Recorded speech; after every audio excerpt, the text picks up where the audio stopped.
Ce programme est financé par les amis et partenaires du ministère de Joyce Meyer. Mais avant de vouloir ce que Dieu veut plus que nous voulons ce que nous voulons, avant de vouloir ce que Dieu veut plus que vous voulez ce que vous voulez, avant de dire à Dieu et de tout cœur, c'est ce que je voudrais avoir, Seigneur, mais ne me le donne pas si ce n'est pas ce que tu veux que j'aie. Wouhou!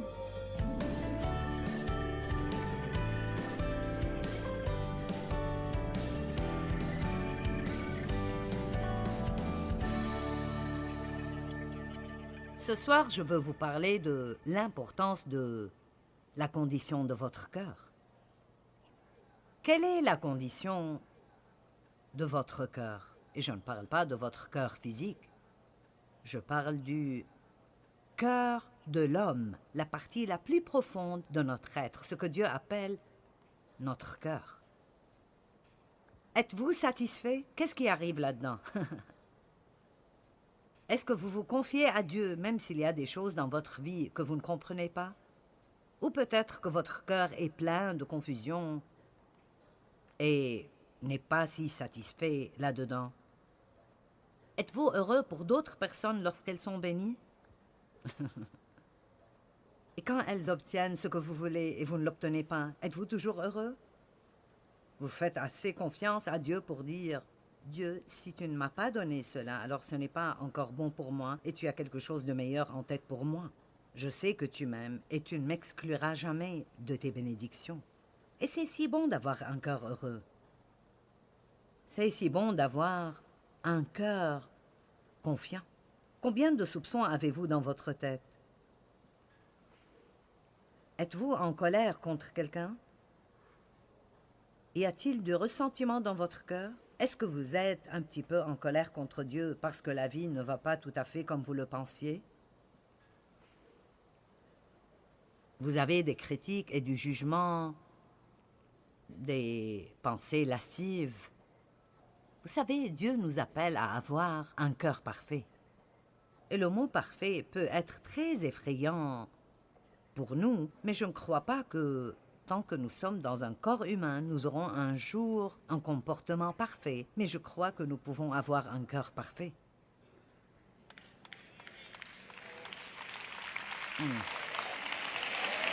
Vous n'êtes pas sûr, mais ça ne fait rien.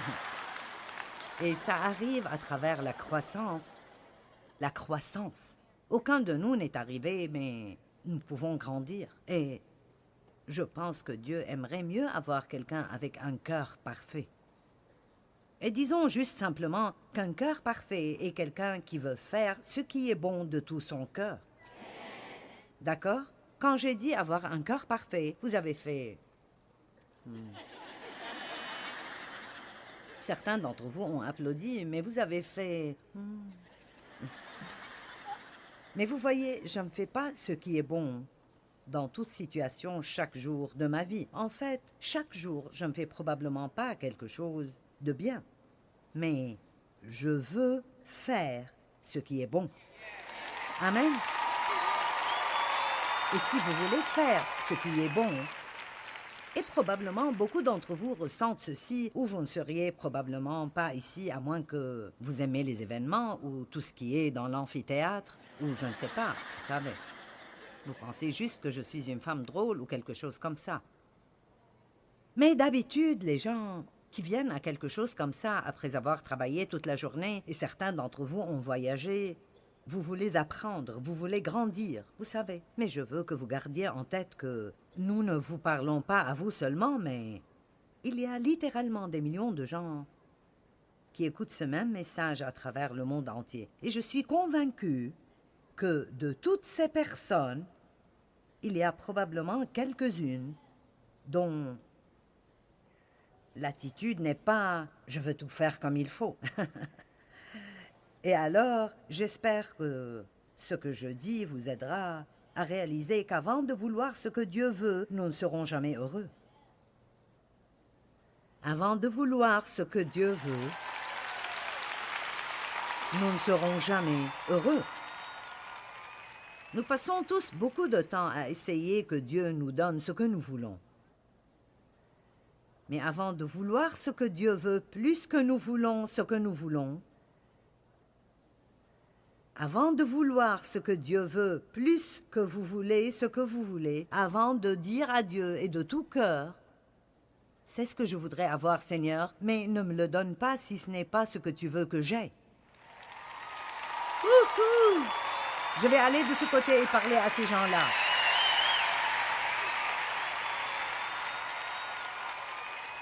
Je veux vous encourager à prier comme ça. C'est un symptôme d'un cœur parfait. Seigneur, voici ce que je voudrais avoir. Je veux ceci. Demandez n'importe quoi. Mais Seigneur, si ce n'est pas ce que tu veux que j'aie, alors ne me le donne pas parce que, bien que je veuille cela, je veux ce que tu veux plus que je veux ce que je veux. Maintenant, ceci est une prière puissante. Et ça vaut bien votre trajet jusqu'ici. Parce que si vous allez et vous commencez à prier ceci, de bonnes choses vont commencer à arriver. Maintenant, j'ai 7 caractéristiques d'un cœur parfait dont je vais essayer de vous parler. Et je sais que Dave rit déjà parce que ce qui arrive d'habitude est que j'enseigne sur 2 ou 3 et puis je parle rapidement du reste. Mais nous allons commencer et nous allons voir ce que Dieu fera. Donc, le premier passage que je veux lire est 2 Chroniques chapitre 16. Et je vais commencer par le verset 7.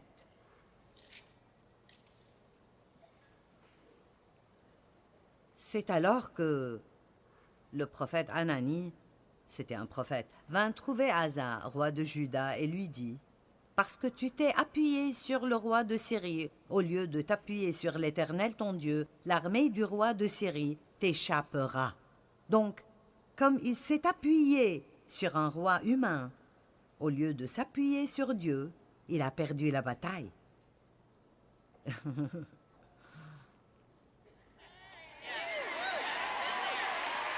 Je vais le redire plus simplement. Comme il s'est appuyé sur son conseiller qu'il voit chaque semaine, au lieu de s'appuyer sur le Seigneur, il n'y a pas de mal à avoir un peu de conseil, mais vous feriez mieux d'aller chez Dieu d'abord. Amen.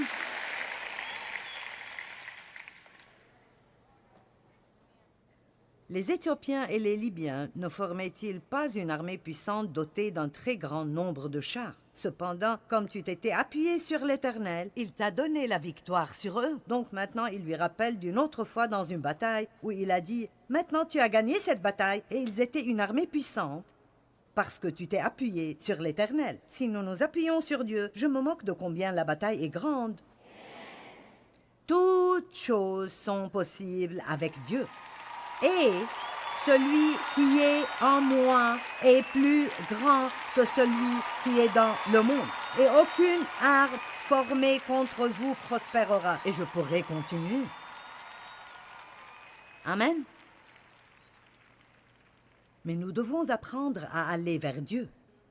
Et c'est un symptôme d'avoir un cœur parfait où nous mettons toujours Dieu en premier. Tout le temps, Dieu utilise les gens pour nous aider. Il n'y a aucun doute là-dessus. Il utilise les gens pour nous parler. Et vous êtes peut-être allé vers Dieu pour avoir quelques réponses dans votre vie qu'il amènera à travers ma bouche ce soir. Nous sommes partenaires de Dieu. Nous sommes partenaires de Dieu dans la vie. Dieu vous utilise pour me bénir. Il m'utilise pour vous bénir. Mais nous n'obtenons rien qui a du sens pour quiconque si nous n'allons pas vers Dieu d'abord. Voici un petit exemple. J'avais une mauvaise attitude. Si je me sentais mal et j'avais besoin d'encouragement, et je m'attendais à ce que Dave comprenne cela, lise mes pensées. Vous savez, les femmes veulent que les hommes lisent leurs pensées. Vous avez remarqué cela? D'accord. Mais sans vouloir vous insulter, vous n'avez aucune idée. Vous êtes juste, vous savez, ignorant. Et alors je m'énervais contre Dave parce qu'il ne m'encourageait pas pour que je me sente mieux. Et Dieu m'a appris, quand j'avais besoin d'encouragement, à aller vers lui. Dieu, j'ai besoin d'encouragement. Encourage-moi. Fais-le surnaturellement ou à travers qui tu veux. Mais encourage-moi. Et puis parfois, Dieu utilise Dave. Et puis parfois, il utilise quelqu'un d'autre. Mais si nous ne commençons pas à aller vers Dieu, en premier, à croire qu'il utilisera celui qu'il veut utiliser, nous serons en colère contre quelqu'un tout le temps parce qu'il y aura toujours quelqu'un qui ne nous donne pas ce que nous pensons qu'il devrait nous donner pour que nous nous sentions mieux.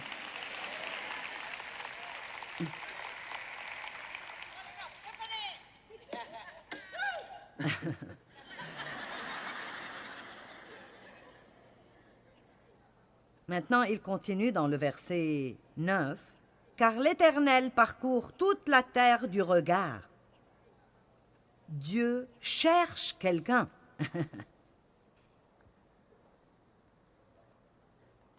Pour soutenir et prêter main forte ceux dont le cœur est tourné, sans partage ou parfait, vers lui. Donc les yeux de Dieu parcourent toute la terre en long et en large et cherchent quelqu'un avec un cœur parfait.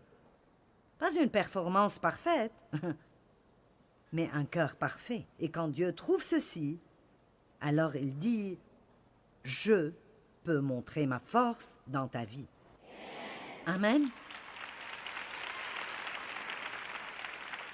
Un cœur parfait. Maintenant, il y a des gens qui peuvent paraître bien,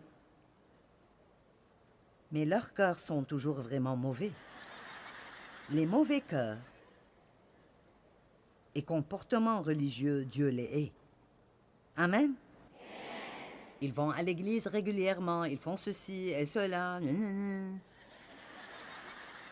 les seuls qui peuvent venir dans la présence de Dieu, à sa montagne sainte, d'après le psaume 24, sont ceux qui ont des mains innocentes et le cœur pur. Dieu veut que nous fassions le bien, mais grâce à un cœur pur.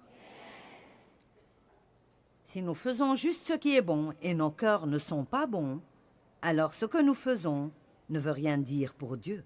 Exemple très simple. Matthieu chapitre 6, cet exemple est partout. Quand vous donnez, ne sonnez pas la trompette comme les hypocrites le font en espérant qu'ils seront vus des hommes.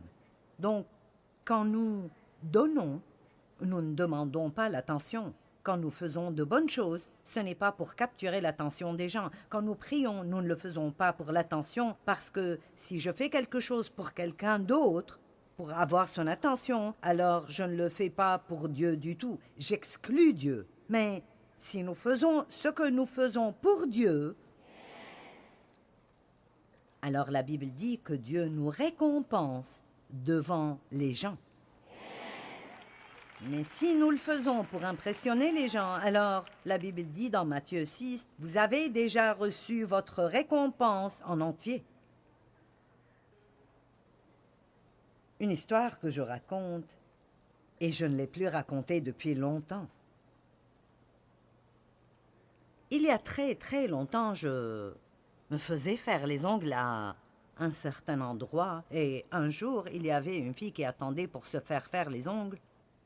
Et nous parlions, et elle était une infirmière dans une unité de cancer. Et nous avons découvert que nous étions toutes deux chrétiennes. Et elle a dit, c'est si dur de voir les gens dans l'état où ils sont et de ne pas pouvoir leur parler de Jésus. Nous n'avons pas le droit de leur parler de Dieu. Et c'est juste si dur avec les besoins qu'ils ont. Et j'avais cette grande épingle chrétienne en strass. Et la pensée m'est juste venue. Je devrais lui donner ça pour que si elle le met, alors à chaque fois qu'elle se pencherait au-dessus de ses clients, il verrait ce nom et juste ce nom serait une bénédiction pour eux. Alors, j'ai senti que, vous savez, je devrais le faire en secret, mais il y avait la fille qui faisait mes ongles qui était assise là. Et juste, soudainement, cette fille qui me faisait mes ongles s'est levée et elle a dit « Je dois aller à côté au magasin pour acheter un peu de cette poudre que je n'ai plus pour tes ongles. » Eh bien, je savais que Dieu ouvrait une porte pour que je puisse le faire en secret, mais vous voyez, mon cœur n'était pas si bon et je voulais avoir de l'attention. Alors j'ai attendu assez longtemps pour qu'elle revienne. Et puis j'ai montré cela. Oh, j'ai senti que Dieu me disait de te donner ceci. Et nanana, nanana. Elles ont pensé que j'étais merveilleuse et ma chair était... Allez, vous savez comment votre chair s'exalte. Et elle se sent si bien. Elle se sent si bien. Et honnêtement, Dieu vous parle parfois. Combien d'entre vous savent cela? Que Dieu vous parle avec cette petite voix douce. J'ai entendu dans mon cœur. J'espère que tu en as joui parce que c'est tout ce que tu recevras.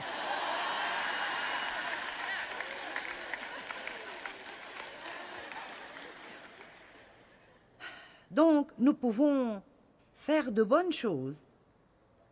Mais si nous les faisons pour que les gens nous voient ou pour être remarqués ou pour être admirés, alors vous ne le faites pas avec un cœur parfait. Quand vous faites le bien, quelqu'un vous verra peut-être, mais que ce ne soit pas votre motivation. Alléluia. Vous savez que la chair aime être vue. La chair aime les applaudissements. Oh! Je reçois tant d'applaudissements dans ma vie et ma chair aime cela.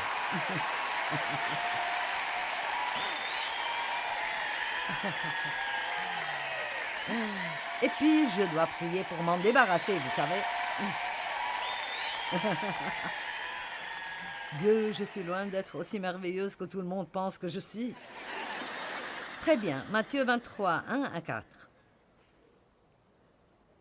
Alors Jésus s'adressa à la foule et à ses disciples. Les scribes et les pharisiens sont chargés d'enseigner la loi de Moïse. Observez donc et faites tout ce qu'ils vous disent, mais n'agissez point comme eux, car ils parlent d'une manière et agissent d'une autre. Ils lient de pesants fardeaux durs à porter et les placent sur les épaules des hommes, mais ils ne bougeraient même pas le petit doigt pour les déplacer. Dans tout ce qu'ils font, ils agissent pour être vus des hommes.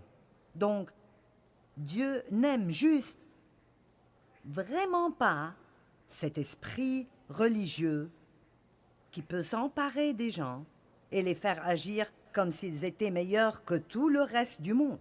Ils jugent et critiquent, mais ils ne lèveraient pas le petit doigt pour aider quiconque quand ils ont vraiment un besoin dans leur vie. Amen. Matthieu 23, 25 à 28. Malheur à vous, scribes et pharisiens, prétendants hypocrites. Vous savez, le Seigneur Jésus n'était pas toujours aimable et doux. Malheur à vous, scribes et pharisiens, prétendants hypocrites, vous nettoyez soigneusement l'extérieur de vos coupes et de vos assiettes, mais vous les remplissez du produit de vos vols et de vos désirs incontrôlés. Pharisiens aveugles, commence par purifier l'intérieur de la coupe, le cœur. Commence par purifier l'intérieur de la coupe et de l'assiette, alors l'extérieur sera pur aussi. Vous voyez ce qu'il nous dit, et si vous avez un cœur droit, alors cela se montrera au dehors. Nous devons travailler sur l'état de notre cœur, et puis les bonnes œuvres avec les bonnes motivations suivront ce bon état de cœur. Maintenant, puis-je dire, pour faire bonne mesure, qu'avoir une réunion avec vous-même 2 fois par semaine est une bonne idée?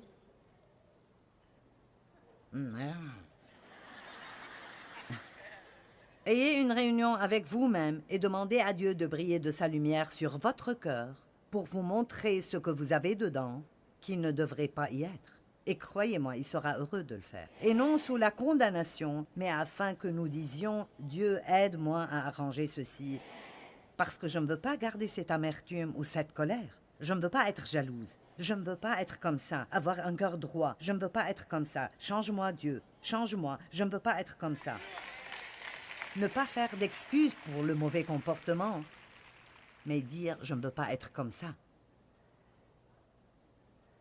Verset 27. Malheur à vous, scribes et pharisiens, prétendants hypocrites, car vous êtes comme ces tombeaux crépis de blanc qui sont beaux au dehors, mais à l'intérieur, il n'y a qu'ossements de cadavres.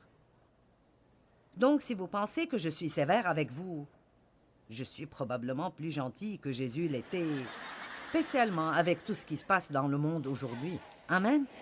Et nous n'avons pas besoin de tout l'embellissement dans nos prédications. Nous avons besoin de personnes qui disent Jésus revient bientôt et nous devons être prêts quand il vient.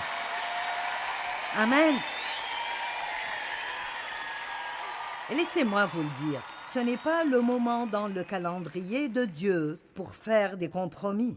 C'est le moment de tenir fermement, de savoir ce que la parole dit et d'être rempli de l'Esprit Saint pour qu'il vous donne la capacité d'être comme Christ dans votre comportement. Parce que le monde recherche Jésus et ils ne le verront pas excepté à travers nous. Le Seigneur revient bientôt. Amen. Eh bien, comment le sais-tu? Eh bien, parce que la Bible le dit. Tout le monde dit cela dans chaque génération. Vous avez raison, Paul le disait en son temps. Mais je pense que s'il pensait qu'il viendrait bientôt, nous sommes plus proches maintenant que son bientôt. Et alors, je ne sais pas combien c'est proche, mais je veux être prête. Seigneur, je ne veux pas être comme les 5 vierges insensées qui ont fait la sieste et n'ont rien fait en plus pour être préparées. Et puis quand le fiancé est arrivé, elles ont été laissées dehors parce qu'elles ont commencé à se préparer après qu'il soit venu. Et ce ne sera pas le moment de se préparer. Ceci est la session de préparation maintenant. Vous êtes ici dans la session de préparation. C'est le moment de se préparer pour le retour de Jésus. Amen. Nous allons travailler sur nos cœurs. Veille soigneusement sur ton cœur, avec toute vigilance, et par-dessus tout le reste que tu gardes, car il est à la source de tout ce qui fait ta vie. C'est Proverbe 4, 23. Veille soigneusement sur ton cœur. Dieu nous dit de faire cela. Avec toute vigilance et par-dessus tout le reste que tu gardes, car il est à la source de tout ce qui fait ta vie. Si nous faisons ces choses avec l'aide et la direction du Saint-Esprit, Dieu peut se montrer puissamment en vous. Et n'est-ce pas ce que nous voulons? Alors vous devez garder Dieu en premier tout le temps. C'est le premier point. Numéro 2. Une personne avec un cœur parfait grandit toujours spirituellement. Elle grandit toujours. Nous ne sommes pas arrivés, mais nous sommes en chemin. C'est cela. Je vais bien et je suis en chemin. Je ne suis pas là où je dois être, mais je ne suis pas là où j'étais. Alléluia! Et cela me donne de l'espoir. Maintenant, Matthieu 5, 48 dit « Soyez donc parfaits, grandissant dans la maturité complète de la piété, dans la pensée et le caractère. » Donc, être parfait veut dire grandir dans la piété et la ressemblance au Christ. J'aime cela. Vous voulez grandir ou vous ne seriez pas ici ce soir. Amen. Si vous ne vouliez pas grandir, vous seriez probablement déjà parti parce que je parle beaucoup de la croissance, n'est-ce pas? Eh bien, gardez en tête que l'état du cœur est important. Avoir un cœur parfait ne veut pas dire que notre comportement est parfait. Une bonne caractéristique d'un cœur parfait est un désir de grandir spirituellement. Quand vous faites cela, vous pouvez vous attendre à ce que Dieu se montre vraiment puissamment en vous.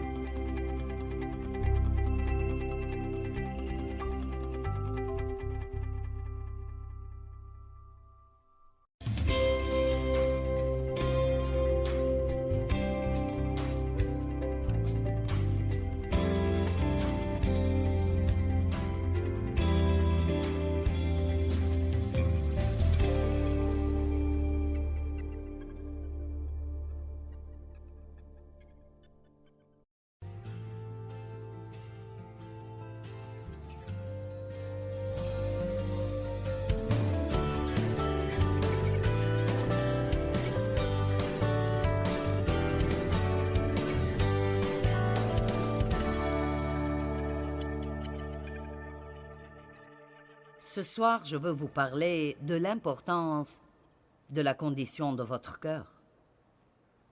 Quelle est la condition de votre cœur. Et je ne parle pas de votre cœur physique. Je parle du cœur de l'homme, la partie la plus profonde de notre être, ce que Dieu appelle notre cœur. Êtes-vous satisfait? Qu'est-ce qui arrive là-dedans? Dieu nous appelle à avoir un cœur parfait. Et le mot parfait peut être très effrayant pour nous, mais je ne crois pas que, tant que nous sommes dans un corps humain, nous aurons un jour un comportement parfait, mais je crois que nous pouvons avoir un cœur parfait. Vous n'êtes pas sûr, mais ça ne fait rien. Et ça arrive à travers la croissance. La croissance. Aucun de nous n'est arrivé, mais nous pouvons grandir. Et j'aime les croyants, et je ne crois pas qu'à partir du moment où nous naissons de nouveau, Dieu n'a plus d'intérêt à faire quoi que ce soit avec nous. J'étais une croyante misérable pour beaucoup d'années dans ma vie. Amen. Et je suis heureuse que Dieu s'occupe de ceux qui sont sauvés et qu'il envoie des personnes pour nous aider à vivre la vie que Jésus est mort pour nous donner. Je veux que vous ayez la vie que Jésus est mort afin que vous l'ayez. Paul dit, je suis déterminé à saisir ces choses pour lesquelles Christ Jésus est mort pour se saisir de moi. Jésus est mort afin de se saisir de nous pour un but et nous devons avoir l'attitude, je vais saisir cette chose pour laquelle il s'est saisi de moi. Je vais grandir. Rendez le diable furieux, criez, je vais grandir. J'aime ça. Maintenant, dans Philippiens 3, 12, Paul a dit, non pas que j'ai atteint ce but. Je ne suis pas arrivé. Quelqu'un est arrivé? Quelqu'un veut-il donner des leçons d'arrivée? Je ne suis pas arrivé. Je fais des erreurs. Mais je suis arrivée au point où je suis vraiment contente quand Dieu me montre les fautes dans ma vie.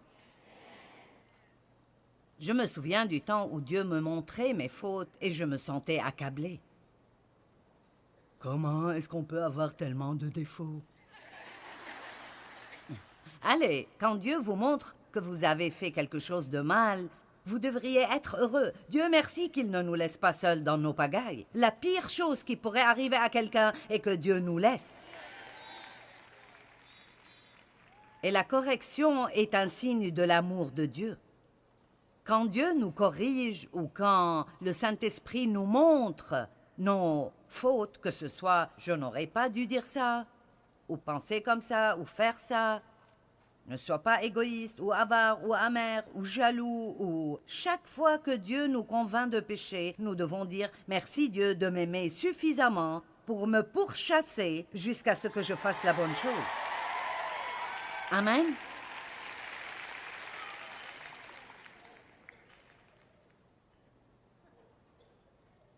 Paul dit « Je n'ai pas encore atteint cet idéal ni atteint la perfection. » Mais je cours pour tâcher de m'en emparer et de le saisir, puisque de moi aussi Jésus-Christ le Messie s'est emparé. Éphésiens 4,15 dit que nous devons grandir à tous égards et en toutes choses dans la vérité. Que vos vies expriment la vérité à tous égards, en disant la vérité, en traitant équitablement et vivant véritablement. Dans l'amour, nous grandirons. Nous grandirons à tous égards et à tout point de vue vers celui qui est la tête, Christ le Messie. Ceci est la vérité. La parole de Dieu est la vérité. Nous allons parler un peu plus le matin à propos de certaines choses insensées dans le monde aujourd'hui, notamment qu'il n'y a pas de vérité absolue. Il y a la vérité relative, mais pas la vérité absolue. La vérité n'est pas tout un tas de choses, dépendamment de ce que tout le monde pense. La nature et la vérité signifient qu'il n'y a qu'une vérité. Amen. Et qui allons-nous croire si nous ne voulons pas croire Dieu? Est-ce qu'il y a vraiment quelque chose de mieux sur lequel vous voulez baser votre vie? Non. Vous devriez être sûr. Non. Absolument pas. 1 Pierre 2, en commençant par le verset 1. J'ai tout un tas de versets ici.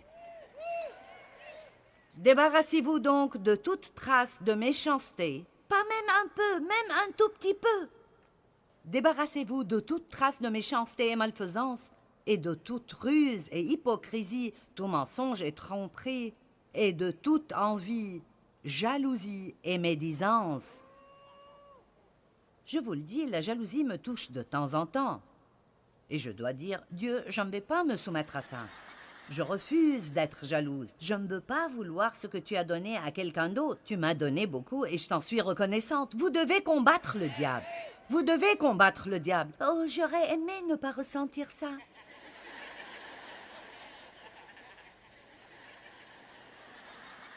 Le royaume de Dieu souffre de violence et le violent le prend par la force. Amen.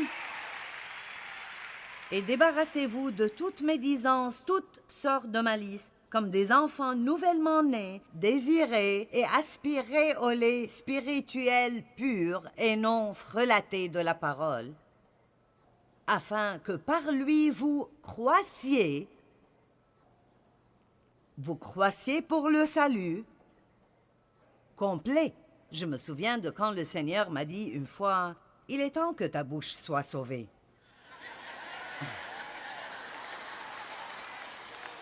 Le salut complet doit atteindre votre bouche, votre esprit, la manière dont vous vous habillez, ce que vous faites avec votre argent, avec qui vous passez du temps, ce dont vous parlez, quel genre de divertissement vous avez. Amen. Allez.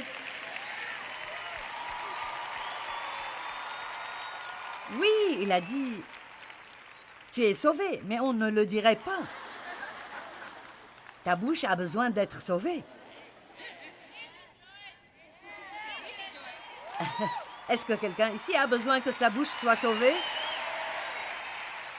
Oh, j'ai des tas de trucs différents à ce sujet sur la table de vente. Vraiment. Oh, j'ai des livres, j'ai des DVD, j'ai des CD.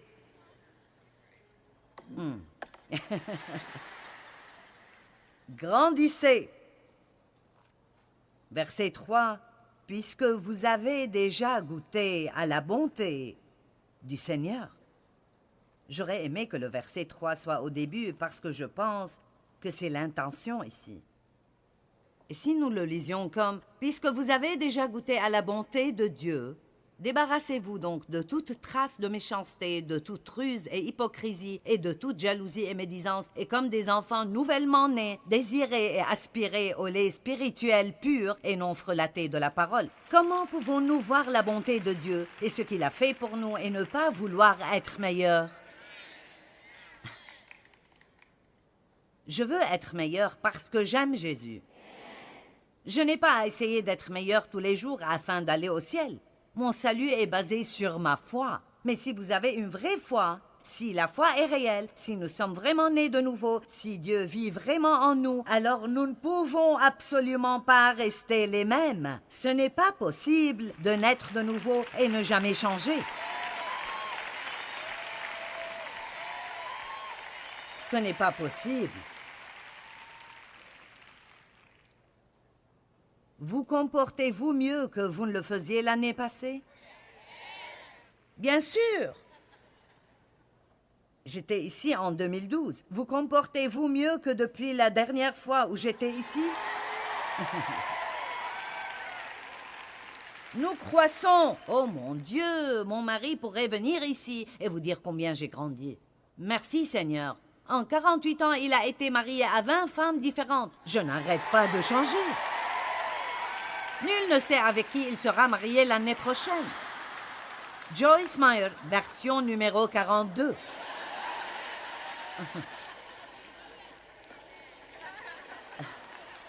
Y a-t-il quelqu'un ici qui, honnêtement, pourrait dire qu'il est juste une personne totalement différente qu'il ne l'était? Maintenant, regardez autour de vous. Nous ne sommes pas tous fous et nous ne sommes pas tous menteurs. Il y a donc quelque chose de merveilleux dans la parole qui change les gens.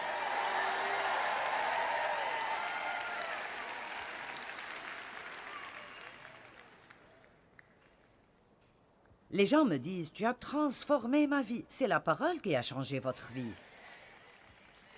Nous t'aimons. Ce que vous aimez, c'est la parole. Je veux dire, c'est vraiment ça. Je suis une fille de la parole. Je crois la parole de Dieu et j'aime partager la parole de Dieu. Et si nous croyons la parole, et nous mangeons la parole, et nous aimons la parole, et nous vivons dans la parole, nous nous attachons à la parole, les choses vont changer dans nos vies. J'ai fréquenté l'église pendant de nombreuses années sans croître spirituellement. J'allais et je m'asseyais. Vous pouvez vous asseoir sur un banc d'église jusqu'à en avoir l'arrière aplati et avoir des durillons à force de rester assis là. Ça ne vous changera pas du tout à moins que vous entendiez vraiment quelque chose.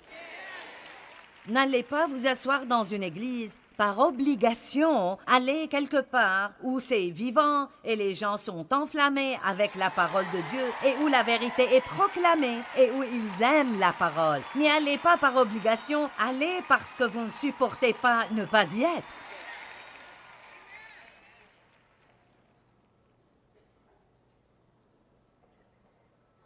Eh bien, si je quitte, ma grand-mère sera fâchée. Je sais, ma grand-mère s'est fâchée de moi aussi.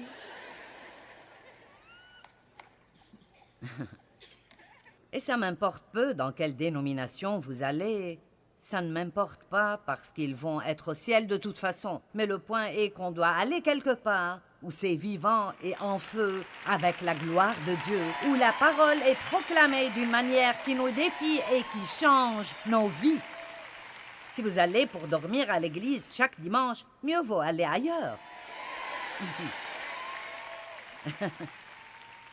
Si vous allez dormir chez nous, nous allons...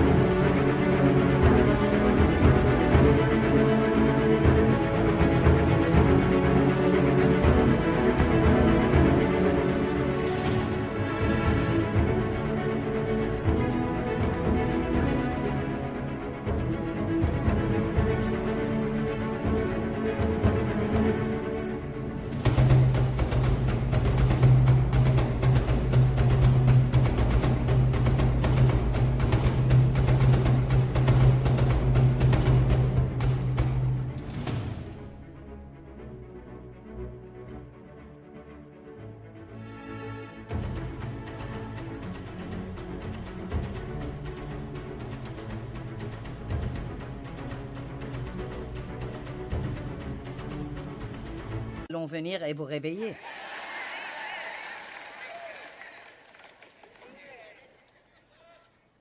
Oui, Jésus. Bien, maintenant, voici un de mes endroits favoris dans les Écritures. Hébreux 5, 12. Alors que vous devriez, depuis le temps, être des maîtres, vous avez de nouveaux besoins qu'on vous enseigne les premiers éléments de la parole de Dieu, à avoir besoin, non pas de nourriture solide, mais de lait. Juste comme les bébés, ils commencent avec le lait. Et le but est qu'ils arrivent à la viande et aux légumes. Amen.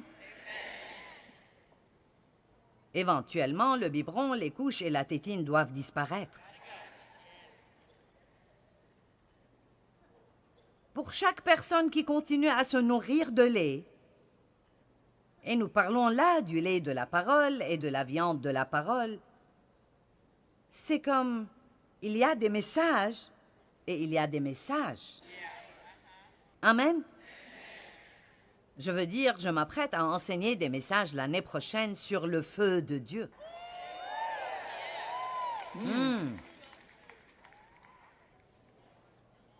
Jean a dit, Jésus vous baptisera du Saint-Esprit et de feu.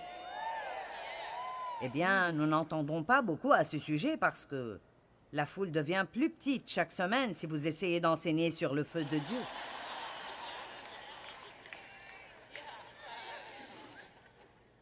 Et donc, c'est bien d'encourager les gens et d'édifier les gens et de leur dire combien Dieu les aime et combien ils sont gentils et combien ils sont loin et toutes les bonnes choses que Dieu va faire dans leur vie. Nous avons besoin de ça. Mais nous avons besoin de plus que ça. Nous devons avoir plus que ça. Et Paul a dit, il ne pouvait pas donner à beaucoup d'entre eux la viande de la parole. Il devait continuer à leur donner du lait. Maintenant, voilà pourquoi j'aime tellement cette écriture. Quiconque, verset 13, quiconque en est encore au lait, n'a certainement pas encore l'expérience de la parole de justice.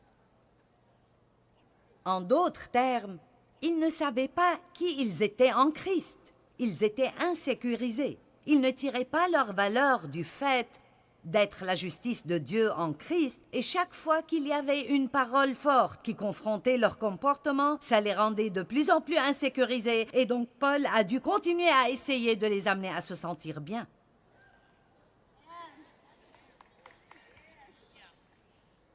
Je vous le dis, pour avoir une foule heureuse, je n'ai qu'à enseigner sur qui vous êtes en Christ. Et je le fais régulièrement parce que nous avons besoin de savoir qui nous sommes en Christ. C'est le début et la fondation de tant de choses. Mais si vous êtes consistant avec la parole, si vous êtes sous un enseignant ou sous un pasteur qui vous nourrit constamment de la parole de Dieu, ils ne vont pas seulement vous enseigner au sujet de ces choses, ils vont aussi vous dire de vous redresser, de ne plus être votre centre d'intérêt et de commencer à être une bénédiction pour les autres. Préparez-vous pour le deuxième avènement de Christ. Et nous avons besoin de ça. Nous avons besoin de ça.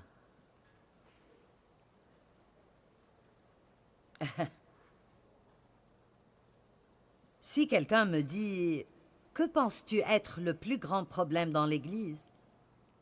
Je dirais et je continuerai à dire « Nous devons grandir. » Nous devons grandir. Ne vous mettez pas en colère quand Dieu ne répond pas. Ne boudez pas Dieu parce que vous avez prié pour quelque chose et elle n'est pas arrivée. Quelqu'un d'autre a reçu ce que vous vouliez. Dieu ne vous a pas choisi pour la chorale ou pour être le conducteur de louanges. Oh non, je suis furieuse parce que Dieu ne m'a pas choisi et je vais quitter cette église. Prends tes problèmes et va à une autre église et tu finiras par la quitter aussi. Amen? Ah, tant pis. Combien d'entre vous pensent qu'il est temps d'en finir avec nos petits moi-même?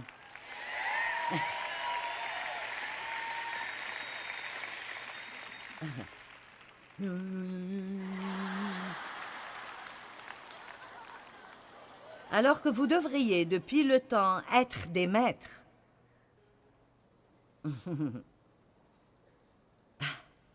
Combien de fois devra-t-on entendre la même chose? Et nous avons tous besoin d'entendre la même chose encore et encore pour nous en rappeler. Mais je pense que Dieu essaye de nous dire, il est temps d'avancer. Il est temps d'avancer. Il est temps d'avancer.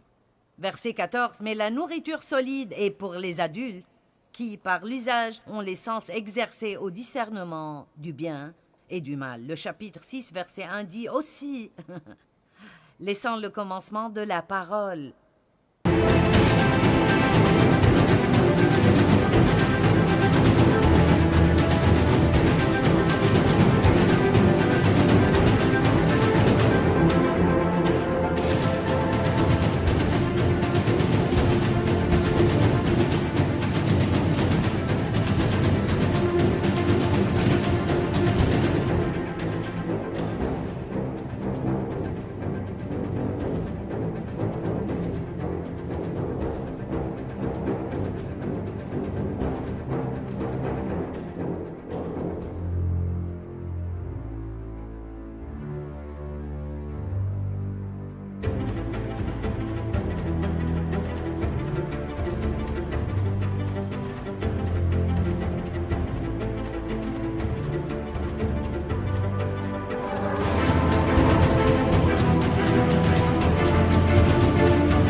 Du Christ, tendons vers l'accomplissement. Allez, J'aimerais, quand je fais un enseignement sur le don, si les gens applaudissaient et se réjouissaient et... Amen, au lieu de nous comporter comme si nous essayons d'arriver à vos poches.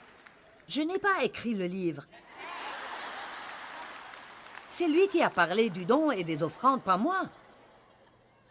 Amen. C'est difficile parfois pour les enseignants et les prédicateurs quand ils essayent de dire quelque chose que les personnes ne veulent pas entendre. Donc, quoi que j'enseigne ce week-end, je veux que vous souriez. Bien. Si nous voulons toujours grandir, Dieu peut se montrer fort en nous. Nous avons fini maintenant 2 points de mon message à 7 points. Numéro 3. Une personne au cœur parfait et entièrement engagée. Que tout le monde dise tout. Oh, c'est un petit mot avec un si grand sens. Tout. Vous aimerez le Seigneur votre Dieu de tout votre cœur, de toute votre âme, de tout votre esprit. Tout. Et vous devez remercier pour toute chose, en tout temps.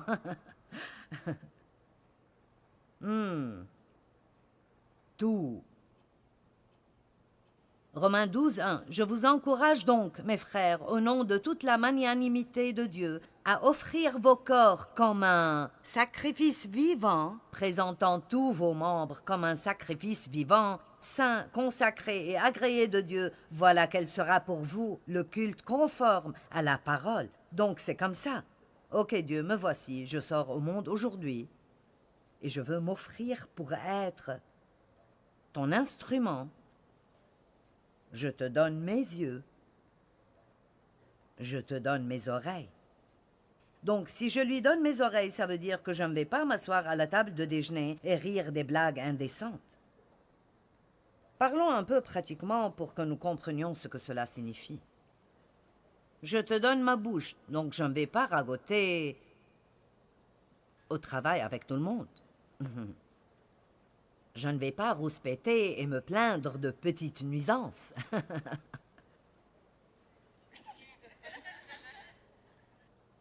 Oui, montrez-moi de l'enthousiasme. Maintenant, vous pensez, oh mon Dieu, maintenant...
Quelque chose doit changer.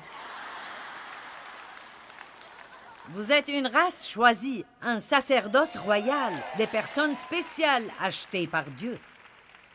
Il vous a appelé des ténèbres dans sa lumière merveilleuse.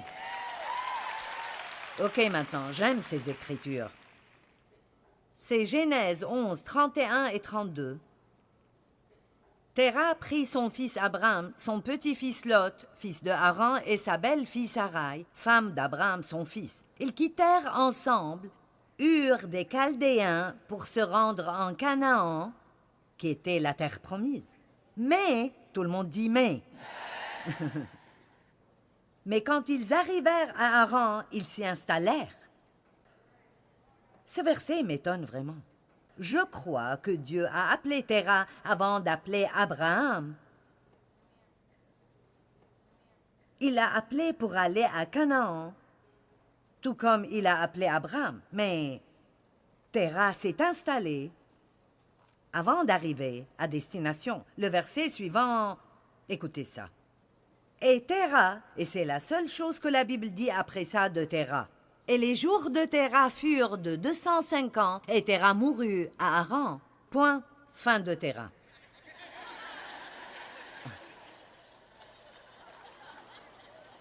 Quand vous vous installez à mi-chemin entre où vous étiez et où Dieu veut que vous soyez, allez, il nous a appelés à sortir pour nous faire entrer.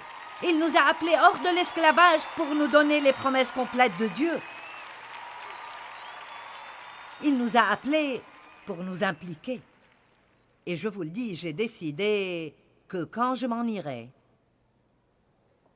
je veux que les gens aient plus de choses à dire de moi que Joyce a vécu 95 ans et elle est morte.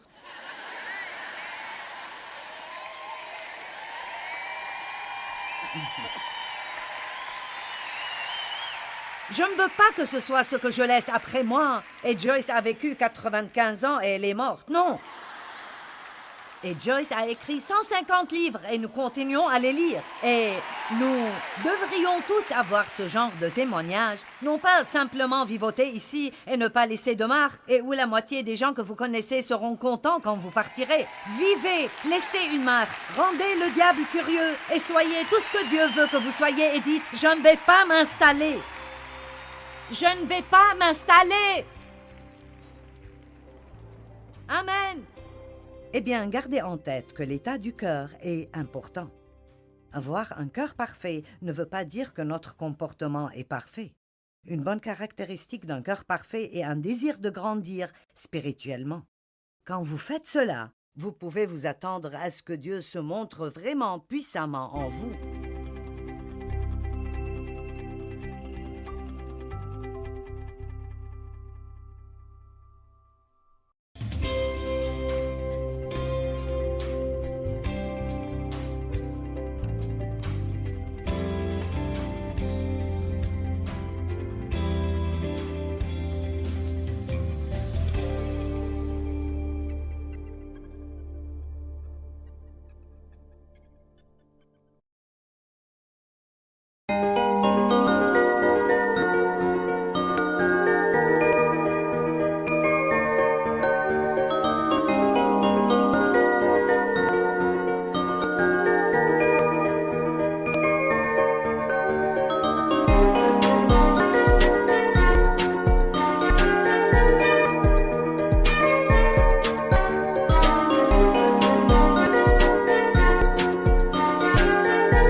khắp phương trời vẫn nhớ tới quê hương. Người về đây thăm làng trù quê mẹ và làng sen quê cha, thúc động bồi hồi người rơi giọt lệ. Thương mái nhà tranh, thương đất mẹ nghèo, đi suốt cuộc đời mới được thăm quê hương. Gặp lại tiếng thói mẹ ngồi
Thank